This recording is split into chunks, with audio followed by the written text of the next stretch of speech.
le 18 juin 1944. 22h45, mer des Philippines, à 200 milles à l'ouest de Saipan.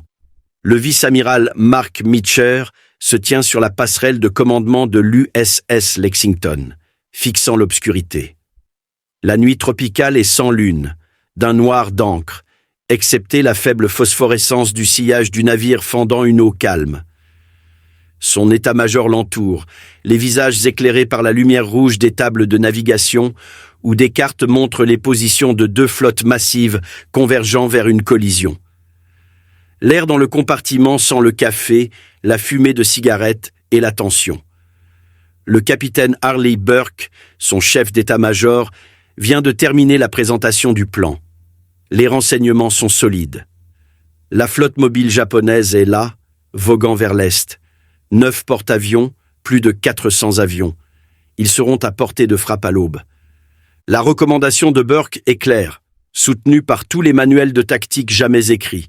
Frapper la flotte japonaise aux premières lueurs, lancer tout, les frapper avant qu'ils ne nous frappent. C'est exactement ce que la doctrine des porte-avions exige. C'est ce que font les commandants agressifs. C'est ainsi qu'on gagne les batailles de porte-avions. Meacher ne dit rien pendant un long moment. Il a 57 ans, petit et buriné, portant sa casquette de baseball à longue visière caractéristique. Même la nuit, son visage est impassible. Autour de lui, les officiers d'état-major attendent. Le silence s'étire. Puis il décroche le téléphone pour joindre l'amiral Raymond Spruance, commandant de la 5e flotte à bord de l'USS Indianapolis. La conversation dure 3 minutes. Meacher parle doucement, sa voix à peine audible, même pour les officiers se tenant à proximité. Quand il raccroche, son visage ne révèle rien. Burke sait déjà quelle fut la réponse. On peut le voir à la manière dont les épaules de Meacher se détendent. Ils ne frapperont pas les premiers, ils attendront. Ils maintiendront leur position à l'ouest de Saipan, protégeant la flotte d'invasion, et laisseront les Japonais venir à eux. Chaque officier présent dans cette pièce croit qu'ils viennent d'être condamnés à l'enfer. Dans 12 heures, peut-être moins, des centaines d'avions japonais essaimeront la Task Force 58. Les porte-avions américains, les actifs les plus précieux de la flotte du Pacifique, vulnérables et exposés, brûleront. Des hommes mourront, et ils auraient pu l'éviter en attaquant les premiers, en saisissant l'initiative, en faisant ce que chaque instinct leur hurle de faire. Burke écrira plus tard qu'ils savaient qu'ils allaient se faire étriller au petit matin. Ils savaient qu'ils ne pouvaient pas atteindre les Japonais. Ils savaient que les Japonais pouvaient les atteindre. C'était comme attendre une exécution. Ce qu'aucun d'eux ne comprend encore, c'est que Meacher vient de tendre le piège le plus parfait de l'histoire navale. Dès le matin, la décision d'attendre, de laisser l'ennemi attaquer le premier, détruira l'aviation embarquée japonaise en une seule journée. Les Américains l'appelleront le grand tir aux dindes des Mariannes. Les Japonais l'appelleront la fin. Le vice-amiral Mark Andrew Meacher n'était pas censé être un grand amiral. Né le 26 janvier 1887, il avait à peine survécu à l'Académie navale, obtenant son diplôme 107e sur 130 de la promotion 1910. Ses notes en mathématiques étaient exécrables, ses résultats tactiques médiocres, mais il pouvait voler. En juin 1916, Meacher obtint la désignation d'aviateur naval numéro 33, faisant de lui l'un des 50 premiers pilotes de l'histoire de la marine. Tandis que d'autres officiers commandèrent des cuirassés, Meacher vivait dans le ciel. En 1944, ce petit homme buriné, portant toujours sa casquette de baseball à longue visière pour protéger sa peau sensible à la lumière, commandait la force navale la plus puissante jamais assemblée. La Task Force 58. 15 porte-avions rapides, 7 porte-avions de flotte et 8 légers, 7 cuirassés rapides, plus de 20 croiseurs, environ 60 destroyers, plus de 900 appareils.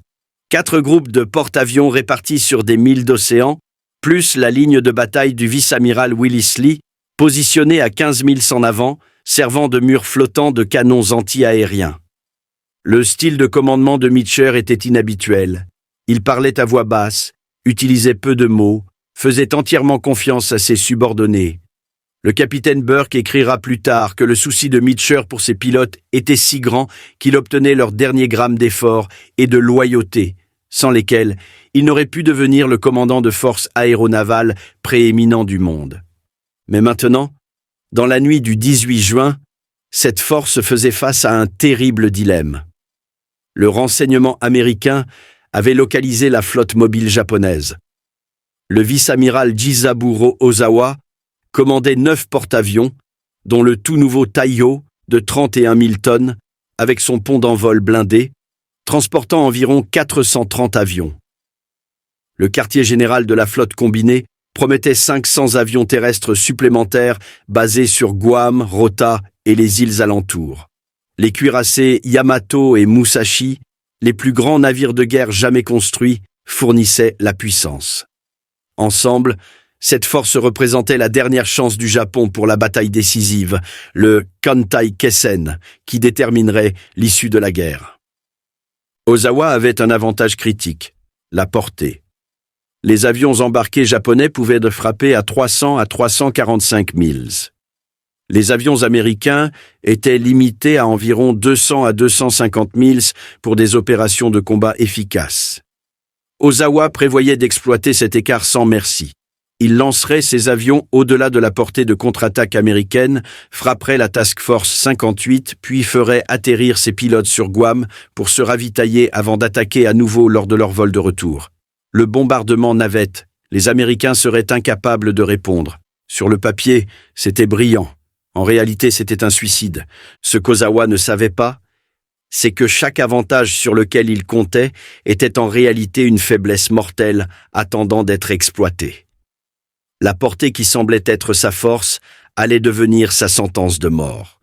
Car tandis que les pilotes japonais voleraient 300 000 à travers un espace aérien défendu, brûlant un précieux carburant à chaque mile, arrivant épuisés aux limites de leur endurance, avec des réserves minimales pour les manœuvres de combat ou le long vol retour, les pilotes américains seraient frais, pleinement ravitaillés, et à quelques minutes d'un pont d'envol sûr en cas de dommage. Et les Américains possédaient des avantages technologiques que le vice-amiral Ozawa ne pouvait même pas imaginer. Les porte-avions américains montaient le radar de recherche aérienne SK, capable de détecter les avions entrant à 75 à 100 milles nautiques. Le radar de direction de chasse SM pouvait déterminer l'altitude, la vitesse et la trajectoire. Les destroyers piquets radar étendaient la capacité de détection jusqu'à 150 milles de la flotte principale. Les commandants japonais n'avaient aucune capacité équivalente. Ils apprendraient les positions des chasseurs américains uniquement lorsque les Hellcats commenceraient à abattre leurs avions. Le centre d'information de combat révolutionnait la coordination défensive. 15 à 30 marins surveillaient les écrans radars, traçaient les raids entrants sur des écrans, suivaient le statut carburant et munitions des chasseurs en vol et coordonnaient les interceptions à travers toute la force opérationnelle. Des officiers directeurs de chasse spécialisés calculaient les trajectoires d'interception et radioaient les instructions aux chasseurs de la patrouille aérienne de combat. Les Japonais n'avaient rien de comparable. Ils naviguaient vers la bataille en aveugle, tandis que les Américains pouvaient tout voir. Le F-6F Hellcat dominait tous les paramètres aériens. Le chasseur de Grumman était spécifiquement conçu pour détruire le Mitsubishi Zero.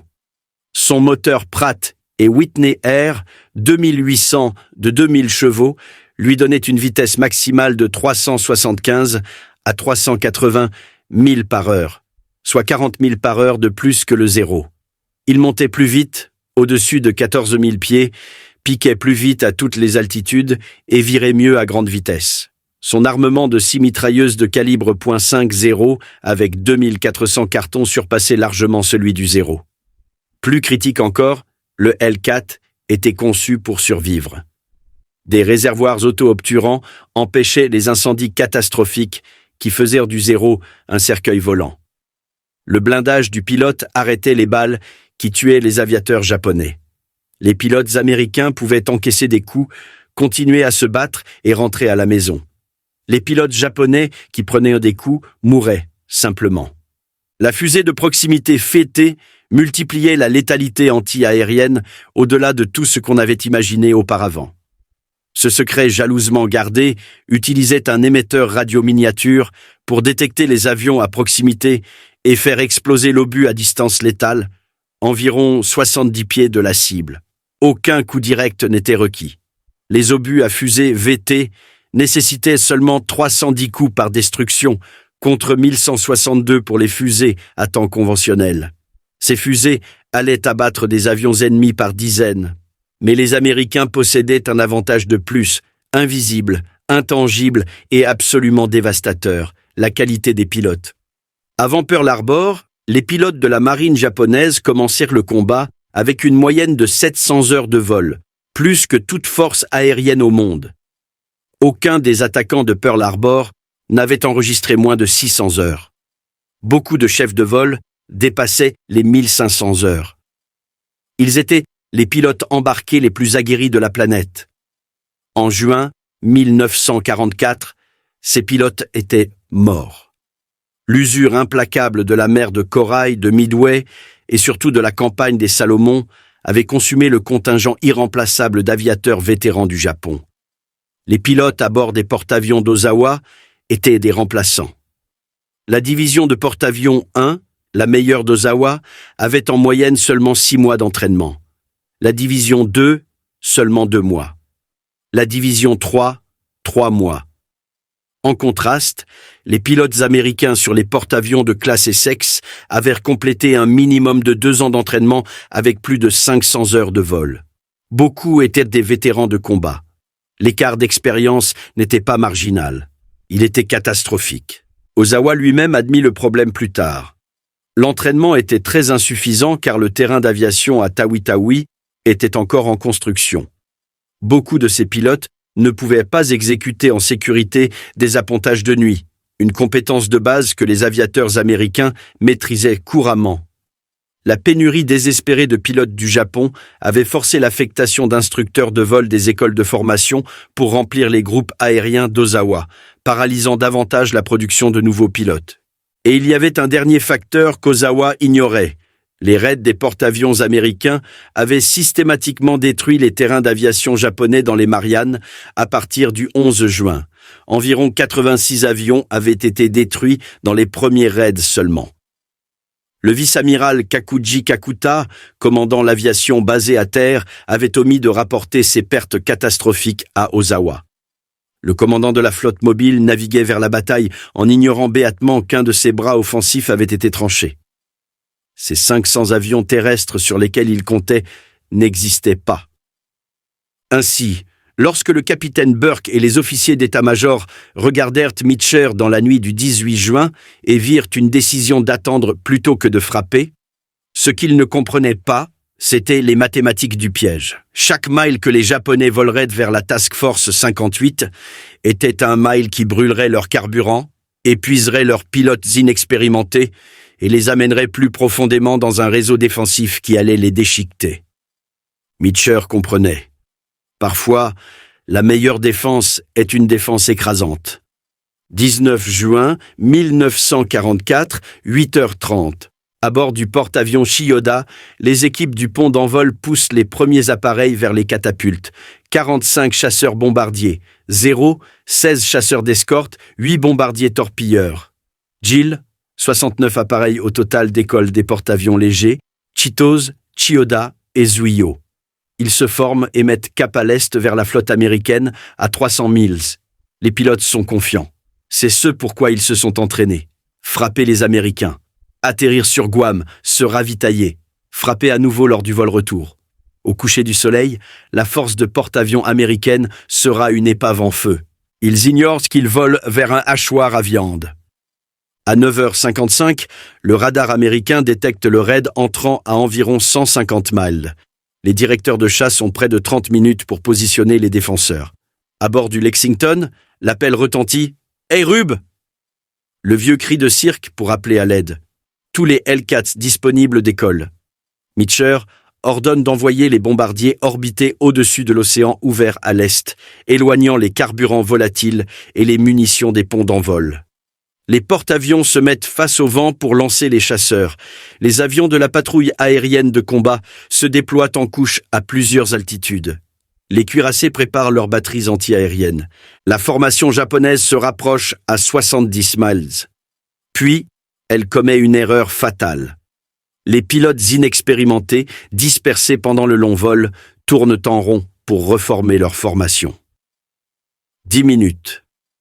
10 minutes de cercle pendant que les chasseurs américains se précipitent vers leur position d'interception. 10 minutes qui vont leur coûter tout. À 10h36, le massacre commence. Des L4 de l'USS Essex, Hornet et Bunker Hill frappent avec la formation de front. Le lieutenant-commandant Charles Brewer mène l'interception initiale, piquant depuis 20 000 pieds avec le soleil dans le dos. Son ailier décrira plus tard la scène comme « du tir au canard dans un tonneau ». En quelques minutes, 25 avions japonais tombent dans la mer. Des traînées de feu jaillissent des ailes alors que les balles incendiaires enflamment les réservoirs. Les canopées se brisent sous le feu des calibres 50. Des pilotes meurent avant de pouvoir réagir, affaissés dans leur cockpit tandis que leurs appareils tombent en vrille vers l'océan. L'enseigne Wendell V-12 regarde un zéro exploser à 50 pieds devant lui. L'onde de choc secoue son L4. Des débris enflammés tombent près de son aile. Il vire brusquement, aligne une autre cible, tire une rafale de 2 secondes. Le moteur du zéro crache une fumée noire et l'avion se met sur le dos, le pilote ne tentant aucune récupération. Mort ou inconscient, cela n'a plus d'importance. L'avion frappe l'eau à 300 000 par heure. La formation se désintègre. Des appareils individuels se dispersent, essayant désespérément d'échapper aux chasseurs américains qui semblent surgir de toutes les directions. Certains pilotes japonais tentent la tactique classique du zéro. Un combat tournoyant serré où leur manœuvrabilité supérieure devrait dominer. Cela ne fonctionne pas. Les pilotes de L4 refusent de tourner avec eux. Ils utilisent la vitesse et les attaques en piqué, tranchant à travers la formation, tirant, puis remontant avant que les zéros ne puissent réagir. Boom and zoom. Les Américains avaient appris cette tactique 2 ans plus tôt. Les pilotes japonais, avec seulement des semaines d'entraînement, ne l'avaient beau jamais vu en combat. Les survivants continuent. 16 autres sont abattus. Les pilotes annoncent leur victoire par radio. Splash 1, Splash 2, Get him off me, I got him. Les fréquences radio crépitent de conversations de combat, d'informations de vecteurs des directeurs de chasse, d'avertissements sur les appareils à court de munitions, de confirmations de victoire. Seulement 27 avions restent sur les 69 initiaux. Certains attaquent des destroyers piqués sans effet. Leurs bombes manquent de plusieurs centaines de mètres. Les pilotes sont trop inexpérimentés pour tenir compte du vent, de la vitesse, de l'altitude. De 3 à 6 bombardiers percent jusqu'à la ligne de cuirassés de Willis-Lee, la dernière défense avant les porte-avions eux-mêmes. Le feu anti-aérien de cette cuirassée remplit le ciel d'éclatements noirs. Canon de 5 pouces, affût quadruple de 40 mm, canon de 20 mm. Les obus à fusée de proximité font leur œuvre mortelle. Des avis disparaissent simplement en plein vol, pulvérisés par des obus qui explosent près d'eux sans avoir besoin d'un coup direct. Une bombe frappe l'USS South Dakota, pénétrant le pont principal et explosant. L'explosion tue 27 marins instantanément, 23 autres sont blessés. Les équipes de contrôle des dommages combattent les incendies dans les débris.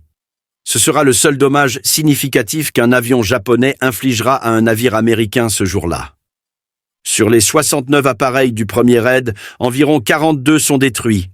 Toute l'attaque, du premier contact radar au dernier avion s'écrasant en mer, a duré 34 minutes. Les pilotes japonais qui survivent au guêpier et atteignent Guam ne trouvent ni carburant, ni soutien, aucun bombardement navette. Ils s'écrasent sur des pistes endommagées ou amérissent en catastrophe. Leurs appareils endommagés, leur carburant épuisé, les pilotes eux-mêmes tremblant d'épuisement et de terreur. À bord du navire amiral Taiho, le vice-amiral Ozawa reçoit les premiers rapports et refuse d'y croire. Il ordonne le lancement du deuxième raid. Celui-ci est plus important, 107 à 109 avions des porte-avions de flotte Taiho, Shokaku et Zuikaku. Les directeurs de chasse les détectent à 60 000 et vectent les interceptions alors que les Japonais sont encore loin de la flotte. Au moins 70 appareils sont abattus avant d'atteindre les navires américains. Le faible nombre qui perce n'obtient rien. Une torpille explose dans le sillage de l'Enterprise. 4 des 6 bombardiers en piqué attaquant le groupe du contre-amiral Montgomery sont abattus. Les 2 autres manquent leur cible. 97 des 107 appareils détruits. Alors que le massacre continue au-dessus de la flotte, la mort frappe depuis les profondeurs. À 8h10, l'USS Albacore, rôdant en plongée, obtient une position de tir sur un porte-avions massif. Le commandant James Blanchard ordonne le lancement de 6 torpilles. Le pilote japonais Sakio Kamatsu repère les sillages des torpilles et écrase délibérément son avion sur la trajectoire de l'une d'elles dans une tentative d'interception suicidaire. Ce n'est pas suffisant. Une torpille frappe le Taiho. Les dégâts semblent initialement mineurs. Un seul coup. Le pont d'envol blindé du Taiho est intact. Les opérations aériennes continuent, mais un jeune officier de contrôle des dommages inexpérimenté prend une décision catastrophique. Il ordonne d'ouvrir toutes les gaines de ventilation pour évacuer les vapeurs de carburant de l'impact. Des vapeurs d'essence volatiles se répandent dans tout le navire au lieu d'être évacuées par-dessus bord. Les heures passent, les vapeurs s'accumulent, une seule étincelle, c'est tout ce qu'il faut. À 15h32, le Taiho explose. L'explosion déchire le hangar. Des explosions secondaires atteignent les soutes à carburant d'aviation. Le plus récent et le plus avancé des porte-avions de la marine japonaise se brise et coule. Environ 1650 hommes meurent. Le vice-amiral Ozawa transfère son pavillon sur le destroyer Wakatsuki, puis sur le porte-avions Zuikaku. Il n'apprendra l'étendue complète de ses pertes que dans la soirée. À 11h18, l'USS Kavala, lors de sa première patrouille de guerre sous le commandant Hermann Kosler, tire 6 torpilles sur le porte-avions vétéran Shokaku, survivant de Pearl Harbor, de la mer de Corail et des îles Santa Cruz. 3 ou 4 torpilles touchent. Des incendies s'embrasent parmi les avions sur le pont du hangar. Les équipes de contrôle des dommages luttent désespérément. À 14h12, des explosions secondaires atteignent les soutes à munitions. Le Shokaku se brise et coule, entraînant 1263 hommes par le fond. Le 3e raid japonais, de 47 appareils, est intercepté à 50 000, 7 abattus immédiatement. Beaucoup d'autres font demi-tour sans pousser leurs attaques. Il subit les pertes les plus légères de la journée simplement parce que la plupart des pilotes ne trouvent jamais leur cible. Ils errent dans le Pacifique, les jauges de carburant baissant, cherchant désespérément la flotte américaine qui leur reste invisible. Le 4e raid n'obtient rien du tout. 82 appareils reçoivent des coordonnées incorrectes pour la flotte américaine. Ils cherchent, tournent en rond, brûlent du carburant. Lorsque des groupes tentent d'atterrir sur Guam pour se ravitailler, ils trouvent des Hellcats qui les attendent au-dessus du terrain d'Oroth. Les chasseurs américains abattent 30 des 49 avis à l'approche de la piste. Les autres sont endommagés irrémédiablement lors d'atterrissages brutaux ou détruits au sol. Lors des débriefings à bord de l'USS Lexington ce soir-là, le lieutenant de vaisseau de 2e classe Zek Neff lutte pour décrire ce qu'il a vu. Finalement, il trouve les mots « Why hell? It was just like an old-time turkey shoot down home ». La phrase se répand de navire en navire. Au matin, tout le monde dans la Task Force 58 sait ce qu'ils ont accompli. Le grand tir aux dindes des Mariannes. Les réalisations individuelles sont stupéfiantes. Le commandant David McCampbell, commandant le groupe aérien 15 à bord de l'Essex, abat 5 bombardiers en piqué Judy le matin et 2-0 au-dessus de Guam l'après-midi. 7 victoires en un jour. Il devient as en un jour. McCampbell terminera la guerre en tant qu'as numéro 1 de la marine avec 34 victoires et recevra la médaille d'honneur. Le lieutenant de vaisseau de 2e classe Alexander Vrassiu de l'escadron de chasse 16 intercepte une formation de bombardiers en piqué Judy en phase d'attaque. En 8 minutes, utilisant seulement 360 balles de ses 2400, il abat 6 avions ennemis, soit 60 balles par victoire. En atterrissant sur le Lexington, il tient 6 doigts levés vers l'amiral Meacher qui regarde depuis la passerelle. Meacher demande une photo avec Vrassiu. Pas pour publication, pour moi-même. L'enseigne Wilbur Spider Webb détruit 6 bombardiers en piqué au-dessus de Guam et rentre avec son L4 tellement criblé de trous qu'il est déclaré perte totale. Le décompte final du 19 juin est dévastateur pour le Japon. Environ 350 avions embarqués détruits, plus des pertes terrestres supplémentaires sur Guam. Les pertes américaines s'élèvent à environ 29 appareils, un ratio de victoire approchant 15-1. 2 porte-avions de flotte coulés par des sous-marins. Pas un seul porte-avions américain égratigné. Le vice-amiral Ozawa, apprenant l'ampleur totale du désastre seulement ce soir-là, découvre qu'il lui reste environ 150 avions sur les 430 qu'il avait lancés au combat. Son soutien terrestre a été anéanti. Ses 2 meilleurs porte-avions sont au fond de l'océan. Son plan de bombardement navette a complètement échoué. La bataille décisive qu'il était venu livrer était devenue un massacre décisif. Mais Meecher n'a pas terminé. 20 juin 1944, 15h40. Des éclaireurs américains localisent la flotte japonaise en retraite à 275 milles à l'ouest, à la limite extrême de la portée de frappe, avec seulement 3 heures de lumière du jour restantes. Un rapport ultérieur révèle que les Japonais sont en fait 60 milles plus loin que calculé initialement. L'état-major de Meecher avertit que beaucoup d'avions n'auront pas le carburant pour revenir. Les appontages de nuit sont notoirement dangereux, même pour des pilotes expérimentés. Les pertes seront lourdes. Meecher pèse les risques contre la chance d'éliminer la marine japonaise en tant que force combattante efficace. À 16h10, il donne l'ordre de lancement. 216 appareils, 85 chasseurs, 77 bombardiers en piqué, 54 bombardiers torpilleurs mettent cap à l'ouest vers le soleil couchant. Ils trouvent les Japonais au coucher du soleil, avec à peine 20 minutes de lumière du jour restante. Dans la lumière déclinante, les avions américains coulent le porte-avions Iyo, 250 morts. Endommagent les porte-avions Zuikaku, Junyo et Chiyoda, touchent le cuirassé Haruna et détruisent 65 autres avions japonais. 20 avions américains tombent au combat. Puis vient le vol retour. 250 à 330 milles dans l'obscurité, les jauges de carburant tombant vers le vide. C'est ce que l'état-major avait craint. C'est le prix d'une frappe à portée extrême.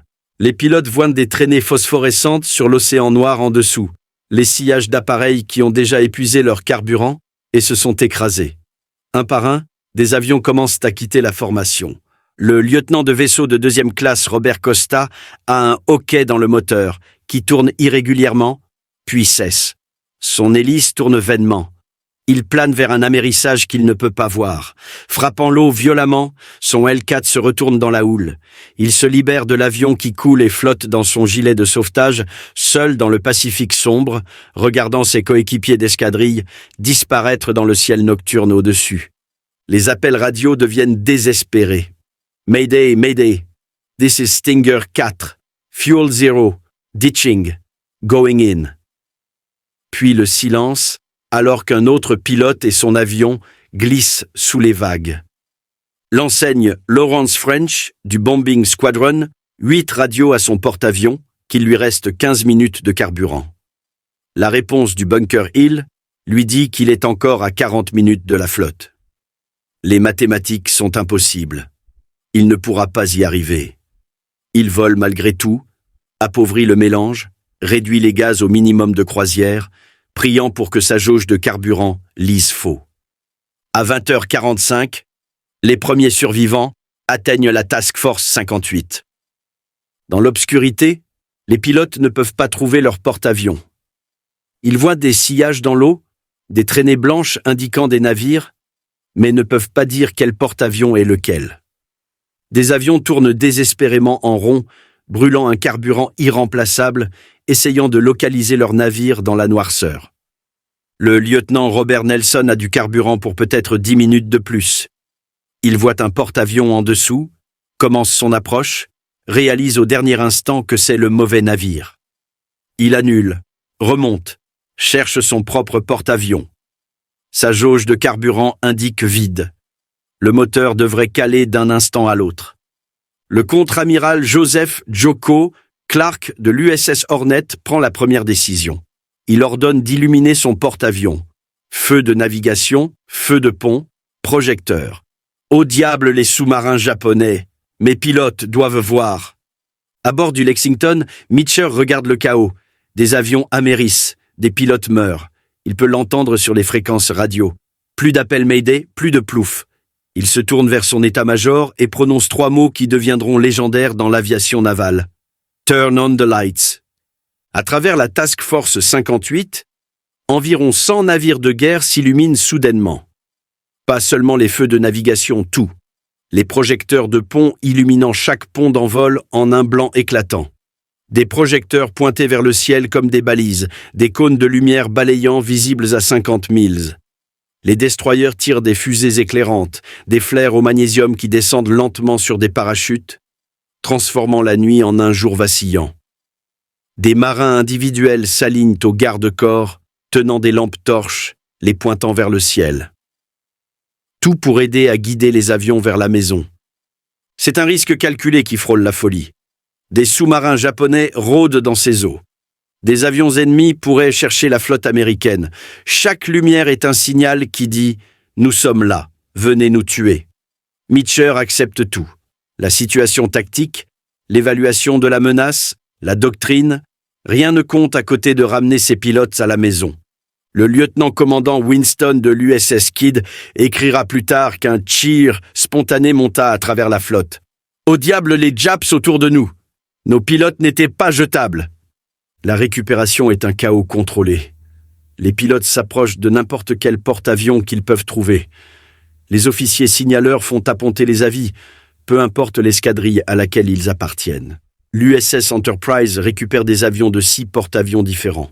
Des Hellcats endommagés se posent sur le ventre, train rentré, glissant sur les ponts d'envol dans des gerbes d'étincelles. Des pilotes oublient de baisser les volets ou le train, frappant le pont violemment.